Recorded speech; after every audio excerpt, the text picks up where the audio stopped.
আসসালামু আলাইকুম। তো আজকে তোমাদের জন্য আমরা রসায়নের একটা টপিক নিয়ে আসবো, সেটা হলো যোজনী।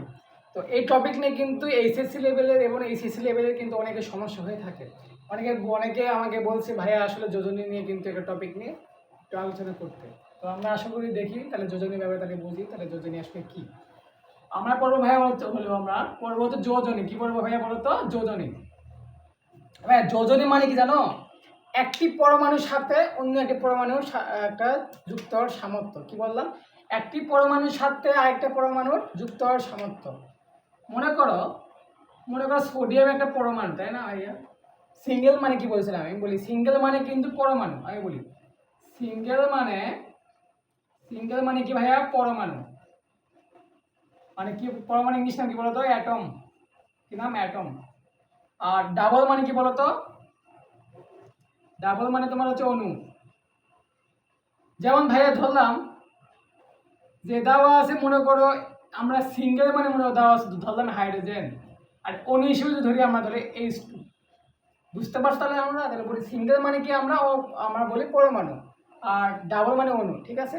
তো আমরা এখন বলি যোজনী। যোজনী হলে ভাই একটি পরমাণুর সাথে আরেকটি পরমাণু যুক্ত হওয়ার সামর্থ্য।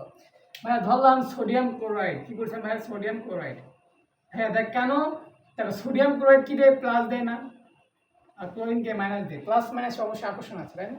অবশ্যই আকর্ষণ আছে। তো প্লাস মাইনাস আছে, এই জন্য যে আমার আকর্ষণ, কি বললাম? এই আকর্ষণ মানে এই যে যৌগটা তৈরি হলো কেন? কেন তৈরি হলো? তো ইচ্ছা করলে তো সোডিয়াম তো সিঙ্গেল থাকতে পারতো, কেন তোমার হচ্ছে ক্লোরিনকে তার কেন চাইলো বলো? অবশ্যই তার তো স্বার্থ আছে। সেই স্বার্থটি হলো আমাদের যোজনী। বুঝতে পারছো?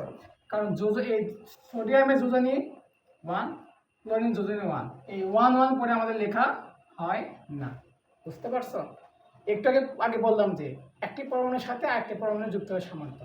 এই সোডিয়াম ক্লোরিনকে দিয়েছে একটা যোজনী, ক্লোরিন একটা সোডিয়ামকে দিয়েছে। বুঝতে পারছো তাহলে?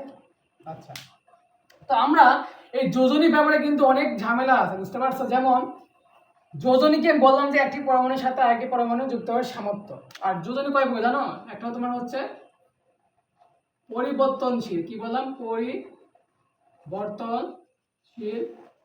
যোজনী। মনে করো আমি আগে বলছিলাম না যে আমাদের মানুষের মধ্যে কি থাকে বলো তো? হাসি কান্না থাকে না? প্রত্যেকটা মৌলে কিন্তু হাসি কান্না থাকে, কিন্তু সোডিয়ামের কিন্তু সারা জীবন হাসি, মানে ওর সারা জীবন একটাই যোজনী। মানে আমি বলতেছি গ্রুপ 1 এবং 2 মৌলগুলোর যোজনী কিন্তু একই। কি বললাম? গ্রুপ 1 এবং গ্রুপ 2 এর যোজনী আর যোজ্যতা ইলেকট্রন সমান। কি বললাম? যোজনী আর যোজ্যতা ইলেকট্রন সমান, এবং মনে রাখবা। ঠিক আছে? আর গ্রুপ 17 ধরতে পারো। যেমন গ্রুপ 17 মানে কি বলতো? ক্লোরিন ব্রোমিন, তাই না? ঠিক আছে তাহলে ভাইয়া, বুঝতে পারছো? তো আমি বলি ভাই পরিবর্তনশীল যোজনী। যেমন নাইট্রোজেন কি দেয়? 3 আর 5 দেয়। ফসফরাস কি দেয়? 3 আর 5 দেয়। আয়রন কি দেয়? 2 আর 3 দেয়। বুঝতে পারছো? তারপরে তোমার হচ্ছে সালফার কি দেয়? 2, 4, 6। পরীক্ষা আসতে পারে, যেটা আমাদের পরীক্ষা আসে, কে সর্বোচ্চ যোজনী দেয়? আমাদের হচ্ছে কি তোমার সালফার সব থেকে বেশি যোজনী প্রদর্শন করে, পরিবর্তনশীল যোজনী প্রদর্শন করে। তো আমরা এই কয়টা বেশি ইম্পর্টেন্ট, এটা আমাদের পরীক্ষাতে বেশিরভাগ আসে, যে নিচের কোনটির যে পরিবর্তনশীল যোজ্যতা প্রদর্শন করে বা যোজনী নির্দেশ করে। এই নাইট্রোজেন করে, ফসফরাস করে, আয়রন করে, সালফার করে। ঠিক আছে? এবং কপারে করে। কি বলেন ভাইয়া? এটা আরেকটা মনে করো কপার কি করে? কপার 1, 2। যেমন ভাইয়া আমি বলি দেখো, একটা যৌগ দেখো PCl3, PCl5। আমি একটু আগে কি বললাম ভাইয়া? যোজনী মানে কি? একটি পরমাণুর সাথে আরেকটা পরমাণু যুক্ত হওয়ার সামর্থ্য। একটা পরমাণু মানে কি? দেখো তো এখানে ফসফরাস কি একটা পরমাণু না? ক্লোরিন একটা পরমাণু না? ফসফরাস কি একটা পরমাণু, ক্লোরিন একটা পরমাণু না? দেখো তো ফসফরাসের যোজনী কত? 3 দিয়েছে। ক্লোরিনের যোজনী কত? 1। কেন বললাম? কারণ গ্রুপ 17 এর মৌলগুলো কি বললাম? যোজনী কি বললাম? সব 1 হয়, এবং গ্রুপ 2 এর মৌল 2 হয়, এবং গ্রুপ 1 এর মৌল কি হয়? 1। মানে যে কোনো এক টাকা যোজনী দেয়। এটা কাহিনী থেকে এক টাকা যোজনী। বুঝতে পারছো মেইন কাহিনী? ক্লোরিন তাহলে 1 এখানে দিল, আর ফসফরাস তোমার এই যোজনী 3 দিল। আবার এখানে দেখো তো ফসফরাস যোজনী কত? 5 না?